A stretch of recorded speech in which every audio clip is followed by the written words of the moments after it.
क्या भारतीय संविधान में भारत के सॉलिसिटर जनरल का प्रावधान किया गया है? भारत के महान्यायवादी और भारत के सॉलिसिटर जनरल में क्या अंतर है?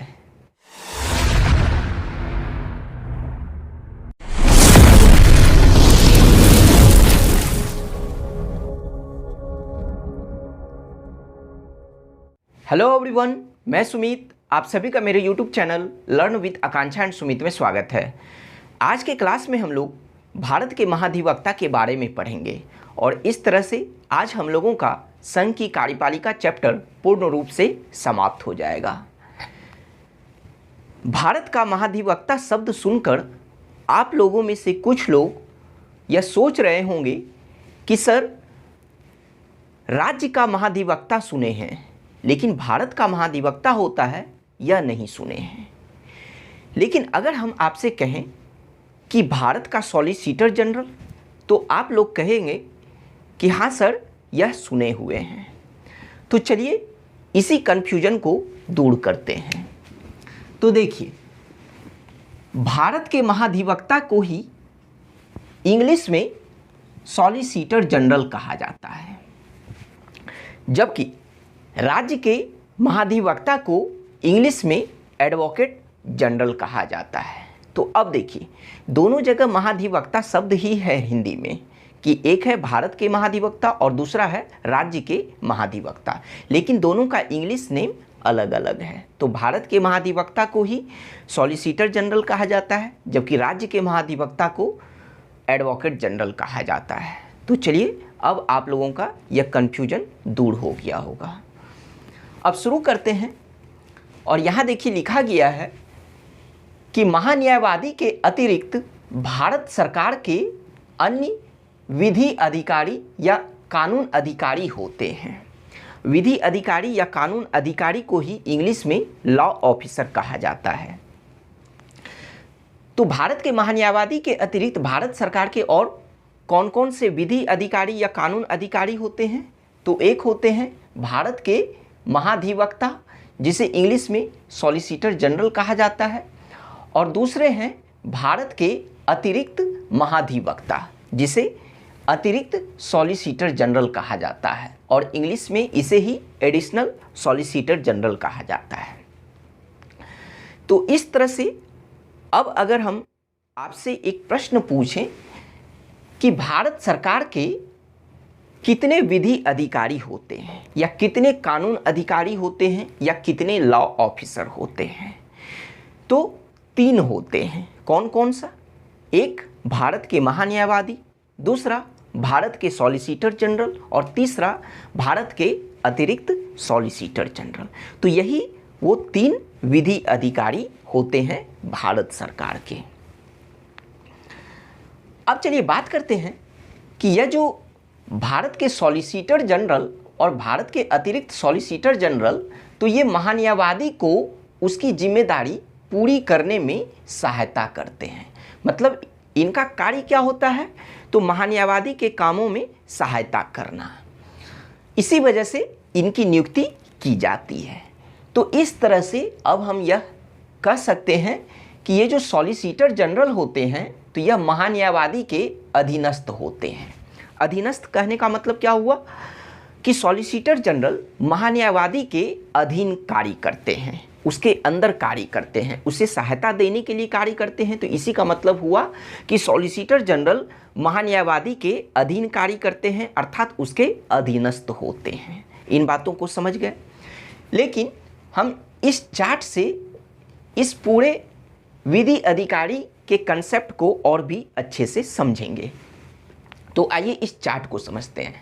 तो देखिए, सबसे पहले भारत सरकार के जो प्रथम विधि अधिकारी होते हैं, प्रथम कानून अधिकारी होते हैं, तो वह कौन होते हैं? तो वह भारत के महान्यायवादी होते हैं, जिसे इंग्लिश में अटॉर्नी जनरल कहा जाता है और शॉर्ट में एजी कहा जाता है। ए से अटॉर्नी, जी से जनरल।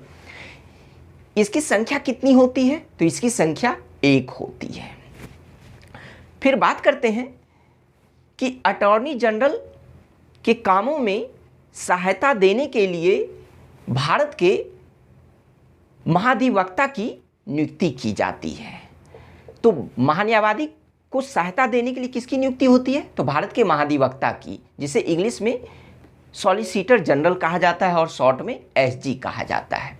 इसकी भी संख्या कितनी होती है? तो इसकी भी संख्या 1 होती है।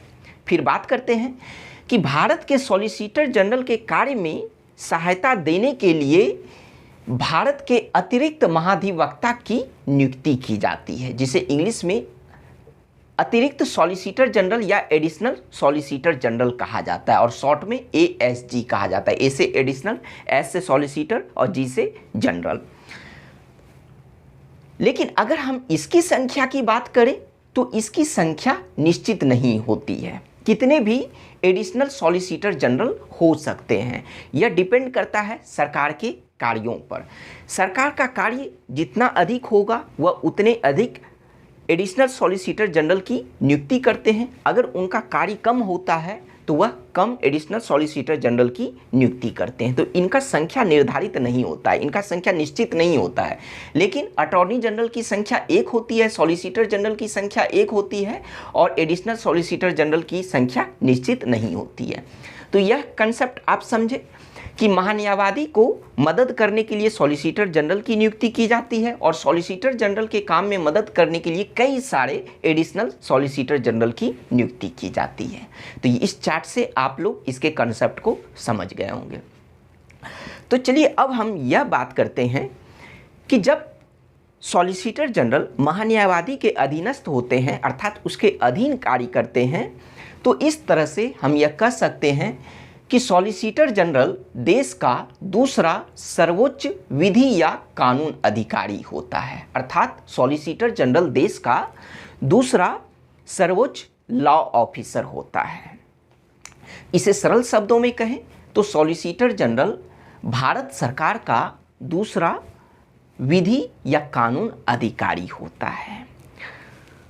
तो पहले नंबर का जो विधि अधिकारी भारत सरकार का कौन होता है, या भारत सरकार का सर्वोच्च विधि अधिकारी या कानून अधिकारी कौन होता है? तो वह महान्यायवादी होता है। पिछले क्लास में हम लोग पढ़ चुके हैं कि महान्यायवादी देश का सर्वोच्च विधि अधिकारी या कानून अधिकारी होता है, अर्थात वह भारत सरकार का प्रथम विधि या कानून अधिकारी होता है। ठीक है, यह कंसेप्ट क्लियर है।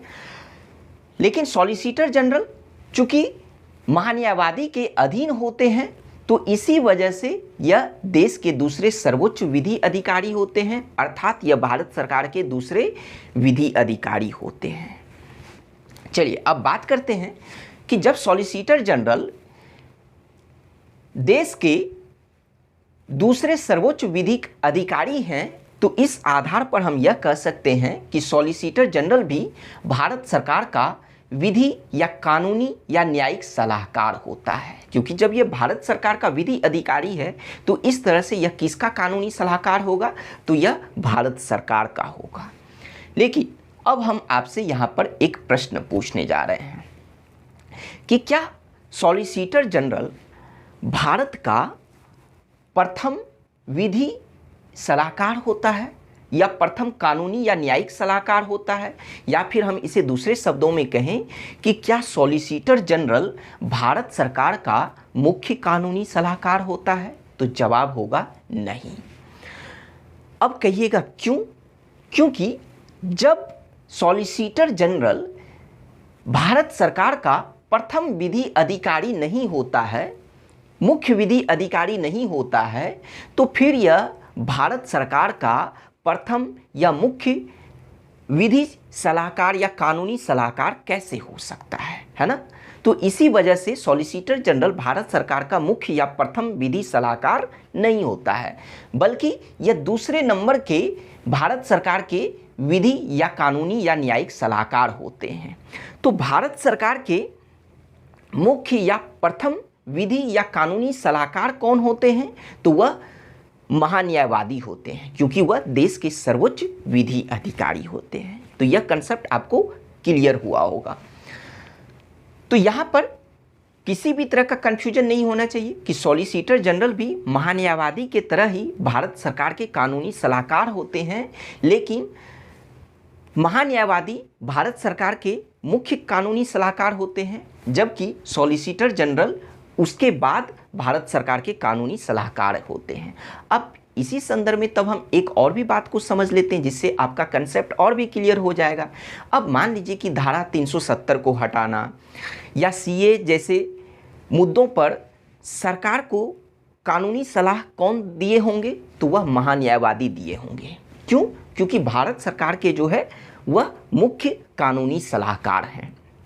तो मान लीजिए कि धारा 370 हटाने में महान्यायवादी सरकार को कानूनी सलाह दिए होंगे, लेकिन उस संदर्भ में महान्यायवादी को फिर मदद कौन किए होंगे, तो वह सॉलिसिटर जनरल किए होंगे। और फिर सॉलिसिटर जनरल को कौन मदद किए होंगे, तो यह कई सारे जो सॉलिसिटर जनरल होते हैं वो मदद किए होंगे। तो इस तरह से भी आपका कंसेप्ट क्लियर हुआ होगा। अब चलिए बात करते हैं कि जो नेक्स्ट पॉइंट है वह यह है कि सॉलिसिटर जनरल एवं अतिरिक्त सॉलिसिटर जनरल का पद एक वैधानिक पद है। वैधानिक पद कहने का मतलब क्या हुआ कि विधि के द्वारा बनाया गया यह पद है, लेकिन संविधान में इनका उल्लेख नहीं है। अर्थात यह जो सॉलिसिटर जनरल है और अतिरिक्त सॉलिसिटर जनरल का जो पद है, तो इन दोनों पदों का संविधान में कहीं भी उल्लेख या प्रावधान नहीं किया गया है। तो इसी वजह से ये जो पद हैं सॉलिसिटर जनरल और अतिरिक्त सॉलिसिटर जनरल का पद, तो यह एक संवैधानिक पद नहीं है, क्योंकि संविधान में इसका उल्लेख नहीं किया गया है, बल्कि यह एक वैधानिक पद है, अर्थात विधि के द्वारा बनाया गया पद है। तो जब इसका संविधान में कहीं भी उल्लेख नहीं किया गया है, तो इस तरह से हम कह सकते हैं कि यह एक गैर संवैधानिक या संविधानेतर या सांविधिक पद है। ठीक है, जिसे इंग्लिश में स्टैट्यूटरी कहा जाता है।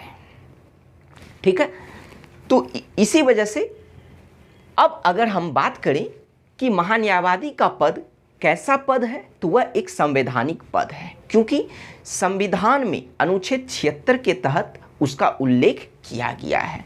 तो महान्यायवादी एक संवैधानिक पद है, जबकि सॉलिसिटर जनरल या फिर अतिरिक्त सॉलिसिटर जनरल का पद एक वैधानिक पद है। तो चलिए बात करते हैं कि जब विधि के द्वारा बनाया गया यह पद है, तो किस विधि में या किस नियम में इनकी नियुक्ति का प्रावधान किया गया है, इनके पद से संबंधित प्रावधान किया गया है। तो आइए उसे जानते हैं। तो वह है विधि अधिकारी सेवा की शर्तें नियम 1987 में सॉलिसिटर जनरल एवं अतिरिक्त सॉलिसिटर जनरल की नियुक्ति का प्रावधान किया गया है। तो इस नियम को इंग्लिश में law officers conditions of service rule 1987 कहा जाता है। तो इसी नियम के तहत इन दोनों पदों का प्रावधान किया गया है और इसी के तहत इसकी नियुक्ति भी की जाती है। तो चलिए बात करते हैं कि महान्यायवादी के तरह ही सॉलिसिटर जनरल एवं अतिरिक्त सॉलिसिटर जनरल की नियुक्ति कौन करते हैं, तो वह राष्ट्रपति करते हैं। ठीक है, अब चलिए बात करते हैं कि इनकी योग्यता या अर्हता के बारे में। तो इनकी योग्यता किनके समान होनी चाहिए, तो महान्यायवादी के समान होनी चाहिए। लेकिन मान लीजिए कि अगर एग्जाम में महान्यायवादी के समान ना लिखकर कुछ और लिखा हो सकता है, तो कुछ और क्या लिखा हुआ हो सकता है कि उच्चतम न्यायालय या सर्वोच्च न्यायालय के न्यायाधीश के समान ही भारत के सॉलिसिटर जनरल एवं अतिरिक्त सॉलिसिटर जनरल की योग्यता या अर्हता होनी चाहिए। ठीक है, और क्या क्या योग्यता होती है तो वह हम लोग पिछले क्लास में पढ़ चुके हैं। तो इसी वजह से कई बार आप लोग देखते होंगे कि जो भारत के सॉलिसिटर जनरल होते हैं वह कई बार भारत के महान्यायवादी बन जाते हैं, भारत के अटॉर्नी जनरल बनते हैं। तो ऐसा कैसे होता है, क्योंकि उन्हीं के समान जब उनकी योग्यता होती है तभी तो भारत के सॉलिसिटर जनरल को भारत का अटॉर्नी जनरल भी बनाया जाता है। तो इस वजह से आपका यह कंसेप्ट क्लियर हुआ होगा और आपको यह बात ध्यान में भी रखना है। तो जैसे एक एग्जाम्पल के तौर पर ही समझ लें कि मान लीजिए कि भारत के प्रथम सॉलिसिटर जनरल कौन थे, तो सीके दफ्तरी थे, है ना, सीके दफ्तरी, चंदन किशन दफ्तरी। तो पिछले क्लास में आप लोग देखे होंगे कि जो हम आपको चार्ट दिए थे भारत के महान्यायवादी या भारत के अटॉर्नी जनरल का, तो उसमें आप लोग देखे होंगे कि भारत के दूसरे अटॉर्नी जनरल कौन बने थे, तो यह सीके दफ्तरी ही बने थे। लेकिन अटॉर्नी जनरल बनने से पहले यह भारत के प्रथम सॉलिसिटर जनरल थे। तो यह क्या है कि इस कंसेप्ट को प्रूव कर रहा है।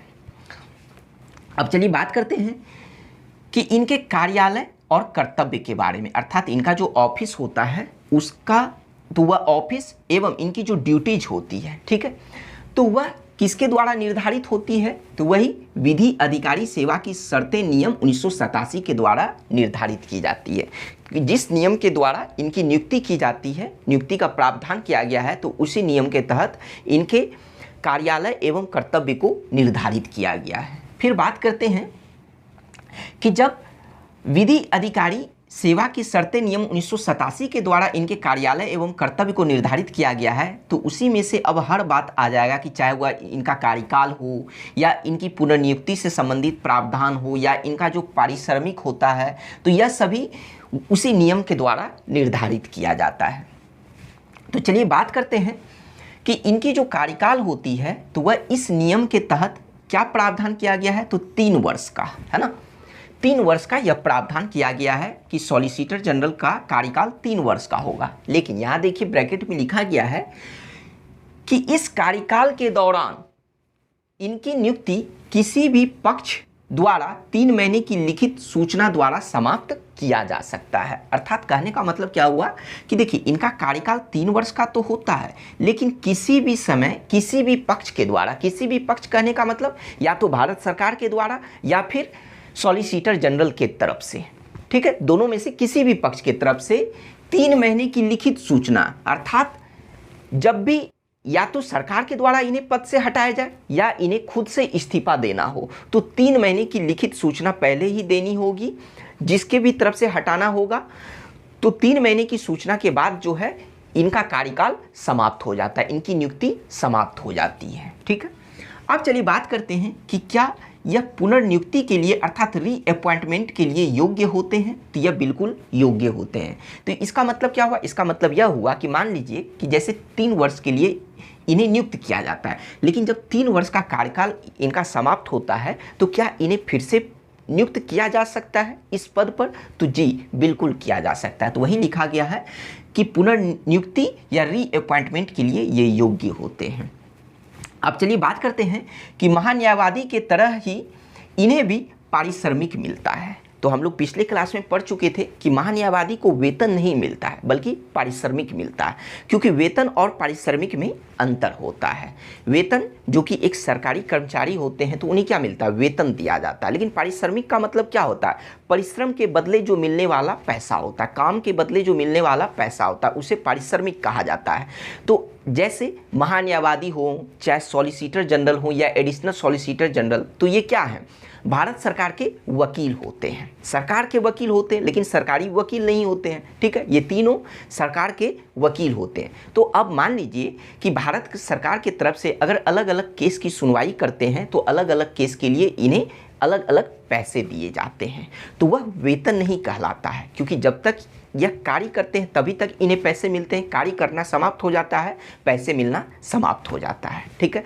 तो इन्हें भी महान्यायवादी की तरह ही पारिश्रमिक मिलता है। अब चलिए बात करते हैं इनके कर्तव्य और कार्य के बारे में। तो इनका कर्तव्य और कार्य महान्यायवादी के समान ही होता है। तो इससे पहले आप लोग महान्यायवादी चैप्टर को पढ़ लीजिएगा, तभी जाकर भारत के सॉलिसिटर जनरल के बारे में पढ़िएगा। फिर बात करते हैं कि इनके अधिकार के बारे में। तो देखिए अनुच्छेद 88 से संबंधित अधिकार सॉलिसिटर जनरल एवं अतिरिक्त सॉलिसिटर जनरल को प्राप्त नहीं है। इन सब के बारे में पिछले क्लास में चर्चा की गई है। तो अब देखिए अनुच्छेद 88 से संबंधित जब अधिकार इन्हें नहीं दिया गया है, तो इसका मतलब यह हुआ कि इन्हें संसद में बोलने तथा संसद की कार्यवाही या बैठक में भाग लेने का अधिकार नहीं है। सिर्फ इतना ही नहीं, बल्कि संसद के दोनों सदनों की संयुक्त बैठक में भी यह भाग नहीं ले सकते हैं, और यहाँ तक कि यह संसदीय समिति की बैठक में भी भाग नहीं ले सकते। अर्थात अनुच्छेद 88 से संबंधित जो भी संसदीय अधिकार है वह सॉलिसिटर जनरल एवं अतिरिक्त सॉलिसिटर जनरल को प्रदान नहीं किए गए हैं, जबकि महान्यायवादी को यह अधिकार प्रदान किए गए हैं। फिर बात करते हैं कि इनकी सीमाएं की, अर्थात इन पर क्या पाबंदियां भारत सरकार के द्वारा लगाई गई है। तो वह सीमाएं या पाबंदियां महान्यायवादी के समान ही है। तो महान्यायवादी पर जो भी सीमाएं लगाई गई हैं वही सीमाएं इन पर भी लगाई गई हैं। अब बात कर लेते हैं एक स्टैटिक एवं एक वर्तमान प्रश्न के बारे में। तो पहला है कि भारत के प्रथम सॉलिसिटर जनरल कौन थे, तो वह सीके दफ्तरी थे। फिर बात करते हैं कि भारत के वर्तमान सॉलिसिटर जनरल कौन है, तो वो है तुषार मेहता। तो इस तरह से आज हम लोगों का भारत का सॉलिसिटर जनरल समाप्त हुआ और इसी के साथ साथ आज हम लोगों का संघ की कार्यपालिका चैप्टर भी पूर्ण रूप से समाप्त हुआ। Thank you.